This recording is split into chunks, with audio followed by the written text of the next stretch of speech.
age. To find the objective of this one, to find out the age of different categories of animal in absence of record.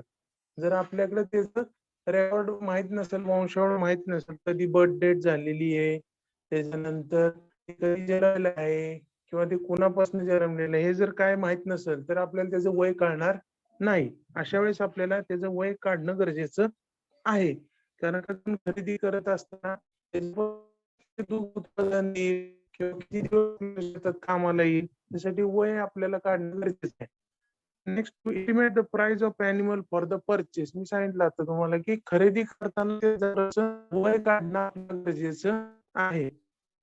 Then 11 information, the performance and economic returns from animal depends upon their age.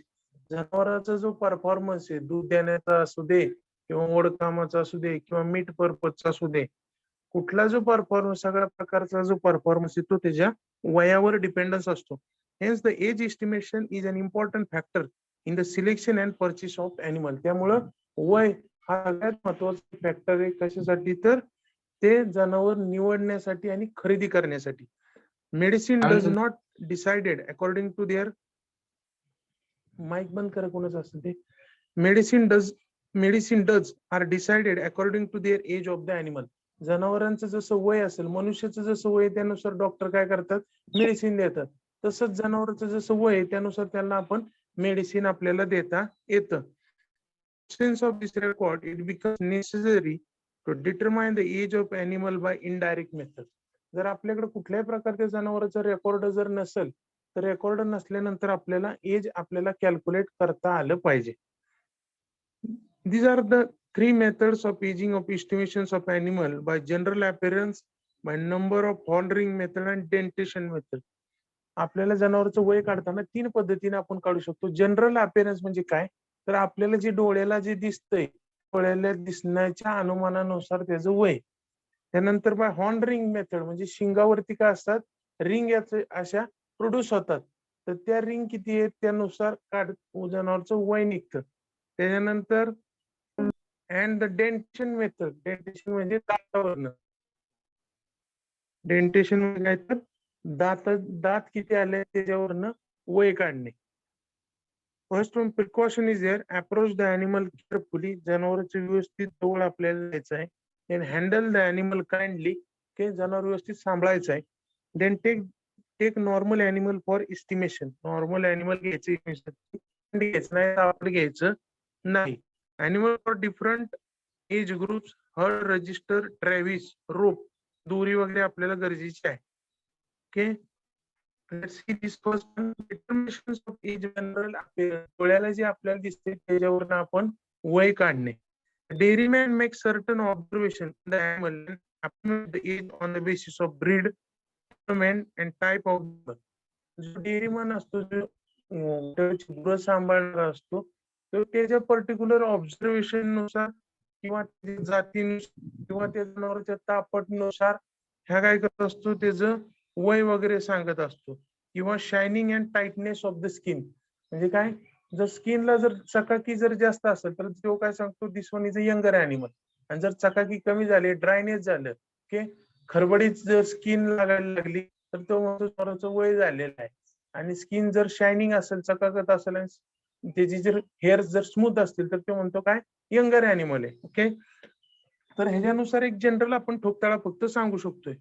The younger animal are the smaller in the size. जे young animal आहेत त्याची काय? Small in the size, बारीक आपल्याला पाहायला मिळतात. Having active deposition. Active deposition म्हणजे काय? थोडेसे तापट असतात. देन स्मूथ अँड जी कातडी आहे, कातडी कशी असती? त्याच्या बॅरलला म्हणजे पोटाला हे काय असती? एकदम टाईट अटॅच असते, लूज अशी पाहायला मिळत नाही. Then soft hair coat. आपण जर हात जर त्याच्या अंगावरनं फिरवलं तर आपल्याला असं मऊ असं पाहायला मिळतं. तेच जर ओल्डर असेल तर आपल्याला पाहायला मिळतं. Then older animal are large in the size. मोठा असं आपल्याला पाहायला मिळतंय. Having the normal look. Then rough hair coat. हात फिरवला तर आपल्याला खडबडी असं जाणवतंय. Broken mouth. ओके, तोंडावरचं जे आपण पहिलं एक्सरसाइज बघितलं तर मजल पार्ट आहे. तर मजल पार्ट वरती काय पाहायला मिळतं आपल्याला? थोड्याशा काळ्या काळ्या अशा रेषा पाहायला मिळतात. नाकपुडीच्या वरचा जो भाग असतो त्याला म्हणलं जातं मजल. ओके. त्याच्यावर आपल्याला काळ्या काळ्या अशा थोड्या रेषा पडल्यासारखं पाहायला मिळतं. Loose skin. ओके. जी स्किन आहे त्याचं कातडं आहे, कातडं असं मऊ झालेलं पाहायला मिळतं. म्हणजे हातात घेतलं तरी असं आपल्या हातात येण्यासारखं आपल्याला पाहायला मिळतं. Weak joints. ओके. वेगवेगळे जे जॉइंट्स आहेत, फॅटलॉक जॉइंट वेगवेगळे अॅनिमलचे सुद्धा आहे. वीक पाहायला मिळतं. Then roughened structure. Roughen structure म्हणजे काय? कुठेही हात फिरवला तरी आपल्याला रफ लागतं, स्मूथ लागत नाही. हे ओल्डर अॅनिमलचे लक्षण आहे. आता ह्याच्यावरनं फक्त आपण या पद्धतीवरून सांगू शकतो की दिस अॅनिमल्स इज द यंगर और ओल्डर. म्हातारं आहे का तरुण आहे एवढं सांगू शकतो. ऍक्च्युअली आपण तिथपर्यंत जाऊ शकत ह्याच्यापर्यंत जाऊ शकत नाही. The limitation is there actually not be त्याच्यातनं आपल्याला ऍक्च्युअली हे आपल्याला समजत नाही. Then clever preparations of animal adds to difficulty in determining by age by appearance. Based on the general appearance, animals are categorized into the groups such as a very young, yearlines, adults, old. ह्याच्यावरून फक्त आपण एवढंच हे करू शकतो की हे थोडं मॅच्युअर झालेलं आहे, त्याच्यानंतर हे थोडं वयात आलेलं आहे, हे जरा म्हातारं झालेलं आहे, असेच फक्त आपण कॅटेगरी ह्याच्यापासून डिवाइड करू शकतो. बाकी ह्याच्यातनं ऍक्च्युअली याची एस्टिमेशन होत नाही. Then second one method is a determination of age by horning method. Okay. जी शिंग असतात ते शिंग ज्यावेळेस चालू होतं जिथनं बेस असतो हॉर्न. ओके. तर ह्या शिंगाच्या बेसला काय होतं, तिथं गोल गोल अशा शिंगाला रिंग यायला चालू होतात. ओके. तर साधारणतः पहिली जी रिंग जी येते शिंगावरती तर ती पहिली रिंग यायच्यानंतर 3 वर्ष लागतात. 3 वर्ष लागतात. Okay. With this increase in the age of the horn grows in the size, okay, the rings are formed. The first ring appears on the horn at 3 years of the age in the cattle. पहिली ring डोक्यावरची येणारी त्या शिंगावरची येण्यासाठी 3 वर्ष लागतात. Thereafter one ring appears yearly. नंतर प्रत्येक वर्षाकाठी काय होतं, एक एक रिंग यायला चालू होती. Hence the following the formula is N+2. N म्हणजे काय? Number of ring +2. N means the number of ring. N means the number of ring +2. आता पहिली रिंग आली तिथे एन नंबर किती आला? 1+2 म्हणजे किती वर्ष झाले? 3 वर्ष. 3 वर्षानं पहिली रिंग तुम्हाला काय होणार आहे? पाहायला भेटणार आहे. ओके. पण ह्याच्यामध्ये सुद्धा काय आहेत, या पद्धतीमध्ये सुद्धा त्रुटी आहेत. कारण काय करतो, one of the farmer should be share that the horns at the time of festivals of Bailpola असू दे किंवा at the selling of the animal. जनावर विकत असताना सुद्धा काय करतात शेतकरी, ते शिंग काय करतात, तासतात आणि त्याला काय करतात, ऑइल पेंट वगैरे वगैरे देतात. मग अशा वेळेस काय होतं, हे ऑइल पेंट किंवा हे जे शिंगत असल्यामुळं आपल्याला काय होत नाही, त्याच्या आपल्याला रिंग पाहायला मिळत नाहीत. त्यामुळे ह्या पद्धतीमध्ये सुद्धा काय आहेत, लिमिटेशन आहेत. Then the limitations of method, animals are prepared to show their horns or to show their horns are also given finishing. It is sometimes misguiding the person. ते सांगितलं मी तुम्हाला की दुसऱ्या माणसाला अॅनिमल विकत असताना वय कळून मग काय केलं, विकत असली जातात. असून काय त्याला ऑइल पेंट वगैरे असे देतात. त्यामुळे त्या पुढच्या माणसाला त्याचं वय समजत नाही. In some of the breeds, rings are not clear on the smaller horns. काय काय जी जाती आहेत त्याला मी सांगितलं, आपण जाती बघितल्या तर त्याची शिंग कशी आकडू पाहायला मिळते, एकदम बारकी बारकी. अशा वेळेस आपल्या हॉर्न रिंग सुद्धा पाहायला मिळत नाही. आतमध्ये एक्साइटिंग ब्रेड मध्ये गेलेले असतात. Dehorning of the animal render difficulty determining the age by method. आता काय करत असतं आपण, शेतकरी काय करतात तर वेगवेगळे शिंग जाळतात. मग शिंग जाळले तर काय ते शिंगाचा रिंग यायचा संबंध येत नाही. अशा वेळेस पद्धत आपल्याला लागू करता येत नाही. Then third actual estimations of age is the determinations of age by dentation method. आता इथं काय करणं, वय काय, इथं आपण दात वेअर करू शकत नाही किंवा करू शकत नाही किंवा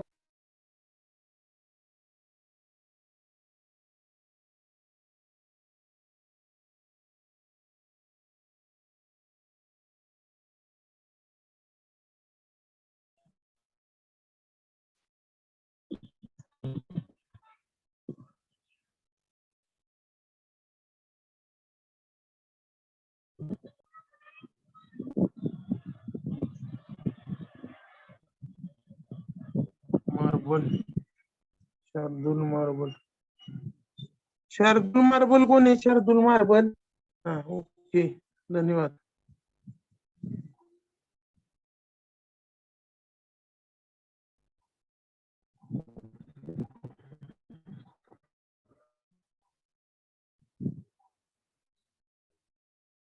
The third one actually estimations of age by the dentation method. दातावरनं आपल्याला वय काढणे.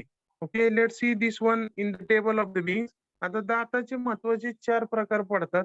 इन्सिजर, ओके, हे जसं माणसाचं आहे तसंच आहे इथं सुद्धा. इन्सिजर, कॅनाइन म्हणजे सुळे दात, देन प्रीमोलार आणि मोलार. दाताचे किती आहेत? 4 प्रकार माणसाचे आहेत तसेच अॅनिमलचे सुद्धा आहेत. त्याच्यामध्ये 2 प्रकार पडतात, टेम्पररी आणि परमनंट. टेम्पररी आणि परमनंट. टेम्पररी म्हणजे काय? हे दात येतात आणि पडून जातात, त्याला म्हणलं तर टेम्पररी. परमनंट म्हणजे जे आहे असे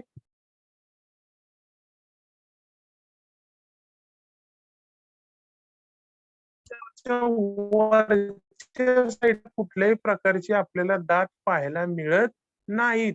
ह्याचं फक्त आपल्याला खालच्या साईडलाच काय असतं, जनावरच्या दात असतात, वरच्या साईडला हिरडी असती. लक्षात आलं? आपल्याला जसे दोन्ही साईडला दात असतात तसं जनावरला वरच्या साईडला दात नसतात, खालच्या साईडला फक्त असतात.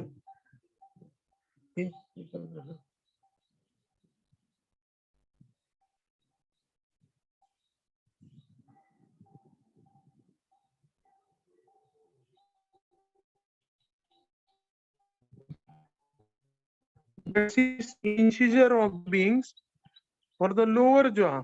बघा, टेम्पररी मध्ये फॉर लोअर जॉ 4+4 म्हणजे 8 दात असणार. त्यानंतर कॅनाइन दात अब्सेंट आहेत. त्यानंतर प्रीमोलार 3+3 आणि मोलार अब्सेंट आपल्याला पाहायला मिळतात टेम्पररी मध्ये. Upper jaw is the incisors are the nil, canines also absent and the premolar. Premolar आता 3+3 दिले. मी सांगितलं तुम्हाला की अप्पर मध्ये दात आपल्याला पाहायला मिळत नाही. हे जे वरचे जे दात आहेत ते हिरड्यांच्या आतमध्ये असतात, त्यामुळे काय होतं, ते कडक कुठलाही चारा असू दे काय असू दे हे कट करण्याचं काम करतात. तर अप्पर जॉ मध्ये आपल्याला 3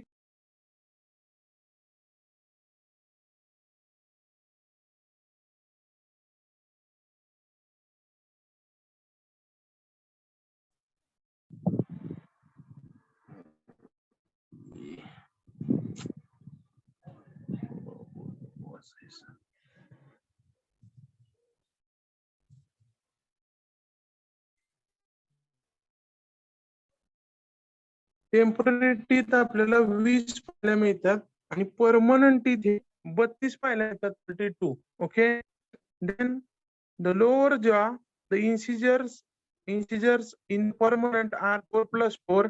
Then canines are absent. Then premolars are 3+3. Then molars are 3+3 म्हणजे 3 आणि 3 6. ओके, त्यानंतर इन अप्पर जॉ परमनंट मध्ये टोटली आर द नील, कुठलाही पाहायला मिळत नाही. Then canines are the absent. Then premolars are 3+3 आणि मोलार्स आर 3+3. असे टोटल 32 दात आपल्याला परमनंट ह्याच्यामध्ये पाहायला मिळतात. ओके, तर ह्या दातांच्या ह्याच्यावरनं आपण काय करू शकतो, आता हा टेबल इथे एक छोटासा दिलेला आहे. तुमच्या प्रॅक्टिकलच्या मॅन्युअल मध्ये डिटेल टेबल दिलेला आहे की बाबा वर्षा काटोकाच किती दात येतात, किती पडतात. ओके, हे सगळं प्रॅक्टिकलच्या मॅन्युअल मध्ये एकदम डिटेल दिलेलं आहे. बाबा 1 वर्ष झाल्यानंतर किती 2 दात पडतात, त्यानंतर 2 वर्ष झाली की परत दुसरी पेअर पडती. हे सगळं त्याच्यामध्ये डिटेल दिलेलं आहे. मोठा चार्ट आहे. ओके, चार्ट वाचल्यावर तुम्हाला समजेल. ओके, पण ह्या टेबलवरून लक्षात करून घ्या की टेम्पररी टीथ आर 20, 20 दात असतात, ती पडून जातात नंतर. आणि परमनंट टीथ हे तुमचे शेवट मरणापर्यंत 32 दात राहतात. Second one part is estimation of body weight of the animal. जनावरांचं वजन काढणे. The body weight is useful for computations of balance ration. Balance ration पहिल्यांदा समजून घ्या. रेशन म्हणजे काय, मागच्या वेळेस मी सांगितले मागच्या प्रॅक्टिकल मध्ये. रेशन म्हणजे काय, amount of feed given to the animal for 24 hours. 24 तासासाठी जनावरला जे रेशन मध्ये जात. आणि next one are the balance ration. Balance ration म्हणजे काय, समतोल आहार. Okay, means the dose of the ration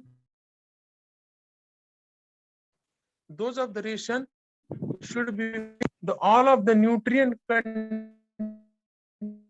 particular जनावरांचं पूर्णपणे अन्नद्रव्याची गरज भागवणे याला म्हणलं जातं balance ration. Use combinations of and it's good check on the and health. की जनावरांचं वजन जर आपल्याला समजलं तर जनावर हेल्दी आहे किंवा अनहेल्दी आहे हे आपल्या गोष्टीवरनं समजतं. Okay, then relevant information, the estimations of body weight of the animal necessary to have information on size of the animal. जनावरचं वजन जर समजलं आपल्याला तर जनावरांची आपल्याला काय समजते, साईज समजते. समजा 500 किलोचा अॅनिमल आहे तर 500 किलोचा अॅनिमल म्हणल्यानंतर आपण सांगू शकतो की हे जनावर मोठं असेल. झालं 250 किलोचं म्हणल्यानंतर काय म्हणणार, कमी असेल. त्यानंतर 15 किलोचं म्हणलं की म्हणणार अजून कमी असणार. म्हणजे काय, जनावरची साईज डिपेंड आहे, त्याच्या वजनावरती डिपेंडन्स आहे. It is a basic parameter in which the stockman has to decide the good number of operations to be acted on breeding, feeding, administrations of drugs, slaughtering of animal on the body weight. जनावरांच्या वजनानुसार स्टॉकमन म्हणजे काय, तर जो जनावर सांभाळतो. Stock म्हणजे काय, the group of the animal. Okay, आणि मॅन म्हणजे those should be handle them, त्यामुळे म्हणलं याला स्टॉकमन. ओके, हा जनावरांच्या वजनानुसार खाद्य ठरवतो, त्यानंतर त्याचं प्रजोत्पादन ठरवतो, औषधं कुठली द्यायची, किती प्रमाणामध्ये द्यायची हे ठरवतो, त्यानंतर कत्तलखान्यामध्ये गेल्यानंतर त्याचं मीठ किती मिळेल हे ठरवतो. हे सगळं वजनावरती डिपेंडन्स आहे. Then precaution, check the accuracy of weight bridge prior to use for measuring the tape should be accurate. आता याच्यामध्ये दोन पद्धती आहेत वजन काढायच्या, by actually weighing and by formula method. Okay, तर ऍक्च्युअली वेइंग ज्यावेळेस करत असते त्यावेळेस काटा आपला व्यवस्थित पाहिजे. ओके, त्याला काटा काय आपला किरणामालाचा वगैरे दुकानाचा उपयोग होत नाही. तर जो मोठे मोठे काटे असतात ज्या ठिकाणी टँकर वगैरे काय केलं तर मोजले जातात. 25 टनी काटा, 30 टनी काटा, 10 टनी काटा, अशा ह्याच्यावरती अॅनिमलला काय करावं लागतं, न्यावं लागतं. Then at the time of measurements of animal should be levelled platform. ज्यावेळेस आपण फॉर्म्युला मेथडनी काढणार आहे, ज्यावेळेस त्याचं मेजरमेंट घेणार आहे, त्यावेळेस खालचा जो प्लॅटफॉर्म आहे तो काय पाहिजे, सपाट अशी जमीन पाहिजे, त्याच्यावर अॅनिमल आपला उभा राहायला पाहिजे. जर वाकडी तिकडे असेल तर आपलं रिडिंग काय होणार आहे, मेजरमेंट आपलं चुकणार आहे बाय फॉर्म्युला मेथड मधलं. Then animal should be weighed should preferably by starved or at least 24 hours at kept away from the water for 6 hours before actual weighing. जनावरचं ज्यावेळेस वजन काढणार आहे, ऍक्च्युअल वजन काढत असताना तर कमीत कमी 6 तास अगोदर त्याला काय दिलं पाहिजे, पाणी दिलं पाहिजे. 6 तासानंतर जर त्याला कुठले वजन काढताना लगेच पाणी खाद्यविद्य खायला घालून न्यायचं नाही. असं ज्यावेळेस तुम्ही पाणी खाद्य खायला घालून नेणार आणि जनावरचं वजन करायला जाणार तर तुमच्या ऍक्च्युअली तुम्हाला ते वजन करता येणार नाही. Then material required the measuring tape लागणार, बॅलन्स लागणार आहे आपल्याला. प्रोसिजर दोन पद्धतीने आपल्याला काय करायचं, वजन काढायचं, by direct weighing and by formula method. Direct weighing direct वजन काढण्यावर जाऊन on well organized farm the body weight life of the animal is recorded on नेटचा वेळ ब्रिज लागतो. जनावरांचं कमीत कमी वजन 300 किलोच्या वरती असतं. 10 टनी 25 टनी असे काटे असतात. allowed to stand on the weigh bridge. वेय ब्रिजच्या बरोबर सेंटरला मध्ये उभं करायचं जनावर. The trigger of the scale is realized and the beam is allowed to oscillate for a while and allowed to rest. Okay.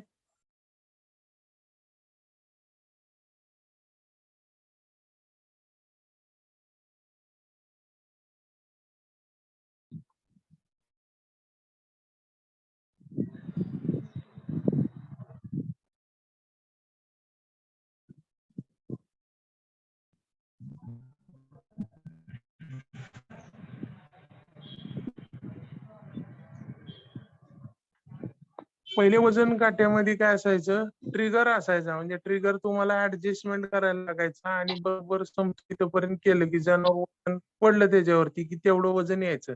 पण आता काही ट्रिगर वगैरे येत नाही, डायरेक्टली वेट आपल्याला कॅल्क्युलेट डायरेक्ट आता ऑटोमॅटिक बॅलन्स वेट आलेले आहेत, त्यामुळे जनावर बरोबर त्या वेइंग बॅलन्सवर नेलं डायरेक्ट तुम्हाला काय मिळते आता वजन पाहायला मिळत आहे. देन सेकंड वन मेथड हे is estimation by body measurement. आता इथं तुम्हाला काय करायचे मेजरमेंट घ्यायचे आहेत by using that the tape. तुम्हाला मेजरमेंटचा टेप पाहिजे इथं आणि त्या टेप नुसार काय करायचे तुम्हाला त्याचं माप घ्यायचे आणि त्या मापावरनं आपल्याला काय करता येतं त्या जनावरचं वजन सुद्धा काढता येतं. ओके, आता इथे बघा पुढं ह्याच्यासाठी आपल्याला काय लागते तर जनावरांची गर्थ. ओके, जनावरांची गर्थ, जनावरांची लेंथ. खाली फोटो मध्ये बघा the girth of the animal is known by measuring the circumstance of chest behind the elbow and means of measuring tape. Okay, इथं गर्थ दिली बघा, पोटाचा जो भाग आहे. ओके, जिथं वशिंड चालू होतंय त्या वशिंडच्या खालचा भाग तिथून काय करायचं टेप टाकायचा आहे आणि तो गोल फिरवायचा आहे. गोल फिरवून जे आपण टेप टाकल जेवढं इंचात मोजायचंय सेंटीमीटर मध्ये नाही. किती इंच गर्थ येते ते तेवढं गोल टेप टाकून मोजायचं आहे. कुठला पार्ट आहे हा बघा, जिथं वशिंड चालू आहे वशिंड संपलं जातं हंप, हंप जिथं संपतो तिथून गोल टेप टाकायचा आहे, तो पूर्णपणे फिरवून घ्यायचा आहे आणि इंच मोजायचं, त्याला म्हणलं जातं girth. Length of the animal उभी मोजली जात नाही, अशी तिरकी मोजली जाते. Length of the animal point shoulder and point of pin bone. आता इथं जी शेपटीचा तिथला भाग आहे तिथं मागच्या साईडला बोन असतो, म्हणजे काय असतो एक हाडूक असं बाहेर आलेलं असतं त्रिकोणी कलरचं. ओके, त्रिकोणी आकाराचं हाडूक असं बाहेर आलेलं असतं, तिथं टेप धरायचा आहे तुम्हाला, त्याला म्हणलं तर पिन बोन. ओके, त्या पिन बोन पासून ते पुढच्या शोल्डर पर्यंत, इथं काय आहे पायाचा वरचा भाग आहे, इथं शोल्डर आहे खांदा, या खांद्यापर्यंत टेप टाकायचा आहे तिरका. ओके, हा तिरका टेप टाकल्यानंतर हे बी इंच तुम्हाला मोजायचे. Okay, this one is a length of the animal. जनावरांची काय लांबी आहे. आणि गर्थ कुठनं हंप जिथं एंड होतंय वशिंड जिथं संपतंय तिथनं गोल टेप टाकायचं पूर्ण अख्ख्या बॉडीला आणि तो झाला गर्थ. हे दोन गोष्टी तुम्हाला फॉर्म्युला मेथड काढण्यासाठी, जनावरचं वजन काढण्यासाठी बाय फॉर्म्युला मेथड साठी हे गरजेचं आहे. काय गर्थ आणि लेंथ हे दोन्ही इंचामध्ये मोजायचे आहेत. Let's see this formula. The two one formula should be using there. The first one is the Shepard's formula. Shepard is the scientist. You should be made that is formula. Okay, Shepard's formula, that is a live weight in the pound. Pound मध्ये वजन येते ह्याचं. Formula काय बघा, length into girth square divided by 300. लेंथ आपण मोजलेली आहे आणि गर्थ मोजलेली आहे, तर गर्थचं काय करायचं स्क्वेअर करायचं आहे. पहिल्यांदा गर्थचा स्क्वेअर करून घ्यायचा आणि मग लेंथ इंटू गर्थचं मल्टिप्लिकेशन करायचं आणि डिवायडेड बाय 300. 300 ने तुम्ही काय करायचे त्याला भागायचे. तेवढं भागलं की तुम्हाला काय येतंय त्याचं जनावरांचं पाऊंड वजन येतंय, पाऊंड मध्ये वजन येतंय. ओके, आता इथं पाऊंड म्हणजे काय, 1 pound is equal to 0.57 kg. 1 pound is equal to 0.57 kg. Okay, म्हणजे जवळपास अर्धा किलो वजन असतं 1 पाऊंड म्हणजे. लक्षात आलं. Then second one method. आता ही जी वरची पद्धत आहे ती वरची पद्धत फॉरेन कंट्रीसाठी आहे बाय शेपर्स मेथड. आता आपल्या इथली खालची पद्धत बघा, आपल्या इथं इंडियन सायंटिस्ट अगरवालनं काय केलंय शेपर फॉर्म्युलाचं काय केलंय मॉडिफिकेशन केलंय for Indian cattle. Girth into length, आता इथं डॉट आहे, girth into length divided by Y, girth गुणिले length divided by Y. Okay, divided by Y. आता वाय कसा काढणार ते सीएर मध्ये येतंय फॉर्म्युला. लक्षात आलं. तर गर्थ जे आपण मोजलेली आहे, लेंथ मोजलेली आहे, आता वाय. आता वाय जो फॅक्टर आहे तो वाय फॅक्टर कधी आहे, जर गर्थ तुमची 65 पेक्षा जर कमी असेल, जी तुमची हे घेतलेली आहे छातीचा व्यास घेतलेला आहे, तो छातीचा व्यास जर 65 पेक्षा जर कमी असेल तर वाय फॅक्टर भागिले तुम्ही घ्यायचा आहे 9.0. जर 65 ते 80च्या in between the 65 to the 80, 65 ते 80 जर मध्ये असेल गर्थ तर वाय फॅक्टर घ्यायचं आहे तुम्हाला 8.5. आणि जर अबाव 80, 80च्या वरती जर गर्थ असेल इंच मध्ये तर तुम्हाला गर्थ फॅक्टर घ्यायचा आहे, तुम्हाला वाय फॅक्टर घ्यायचा आहे 8.0. 8.0. ओके, आता तुमची समजा गर्थ किती असेल 67 असेल, गर्थ किती असेल तुमची 67 असेल आणि लेंथ किती असेल समजा 80 असेल. ओके, तर ह्याचं आता कसं येणार, girth 67 multiplied by 80 divided by 8.5 divided by 8.5. मग दोघांचं मल्टिप्लिकेशन करून घ्या आणि भागिले 8.5 न डिवाइड करायचं. 8.5 न डिवाइड केलं की तुमचं त्या जनावरांचं वजन सियर मध्ये निघेल. काय निघेल? सियर मध्ये निघेल. मग जेवढे सियर येतील त्या सियरला काय करायचंय, सियर जेवढे सियर येतील त्याला 0.93 न काय करायचंय, 1 seer is equal to 0.93 kg. म्हणजे जेवढा सियर येणार आहे त्या सियरला 0.93 न मल्टिप्लिकेशन करायचं. मल्टिप्लिकेशन केलं की तुम्हाला त्या जनावरांचं काय निघणार, वजन निघणार आहे. एक सियरचं वजन किती आहे, 0.93 kg आहे आणि वरती एका पाऊंडचं वजन 0.57 kg आहे. ओके, त्या दोन्ही ह्याच्यानुसार तुम्ही काय करू शकता, जनावरांचं वजन काढू शकता. येतं फक्त आपल्याला काय गरजेचं आहे, जनावरांची लांबी आणि जनावरांच्या छातीचा व्यास. Let's see the calculations of observation तुम्हाला कॅल्क्युलेट करायचे. द ॲनिमल कुठला आहे, काऊ बफेलो काय असं ते, जनावरांचं वय किती आहे, ब्रीड जात कुठली आहे, क्लास कुठला आहे, यंग आहे का मॅच्युअर आहे, कुठला क्लास आहे तो घ्यायचा आहे. हर्ट गर्थ म्हणजे चेस्ट गर्थ, लेंथ किती आहे. त्यानंतर आता इथे दिली हाईट. ओके, हाईट दिली, उंची. आता इथं उंची काढत असताना तुम्हाला काय करायचं, जिथं हंप आहे त्या हंप पासून आडवी पट्टी टाकायची आणि आडव्या पट्टीपासून टेप सरळ खाली जमिनीकडे सोडून द्यायचा आहे. ओके, आडवी पट्टी टाकायची आणि आडव्या पट्टीपासून टेप खाली जमिनीखाली सरळ सोडून द्या. सरळ सोडल्यानंतर तुम्हाला काय निघेल, ॲनिमलची उंची निघेल, हाईट.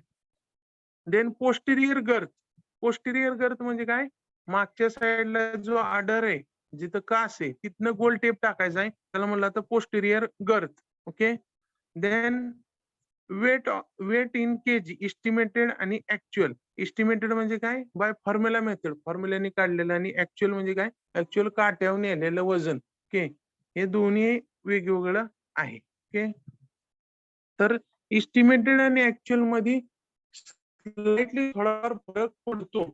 झालं, काट्यावरचा नल एरर येऊ शकतो किंवा फॉर्म्युल्यामध्ये तुम्ही घेताना फिगर जर थोडाफार इकडे तिकडे इन चुकला तरी थोडाफार ह्याच्यामध्ये फरक पडू शकतो, पण जवळपास आपल्याला फॉर्म्युला मिळाली ह्याच्यामध्ये आपल्याला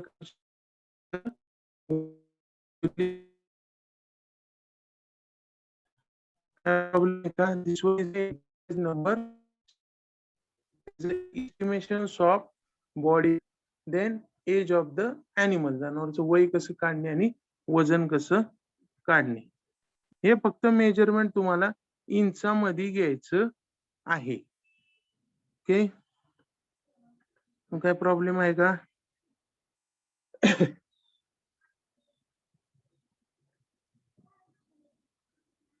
ओके, आहे तुमचा एक्सरसाइज नंबर 7, जनावरांचं वय काय आणि वजन काय. तर ऍक्च्युअली जनावरांचं वय हे दातावरनच निघतं, तर त्यासाठी तुम्हाला मॅन्युअल मध्ये हे डिटेल चार्ट दिलेला आहे, किती मोलार, प्री मोलार, कुठलं वेअरिंग होतं, कुठले येतात, काय येतात, हे सगळं मॅन्युअल मध्ये डिटेल मध्ये तुम्ही बघा. काय प्रॉब्लेम असला तर मला विचारा. मोठा चार्ट आहे, त्या चार्ट वरनं आपल्याला काय करता येतं, जनावरांचं वय काढता येतं. ओके, समजतंय? काय प्रॉब्लेम आहे का?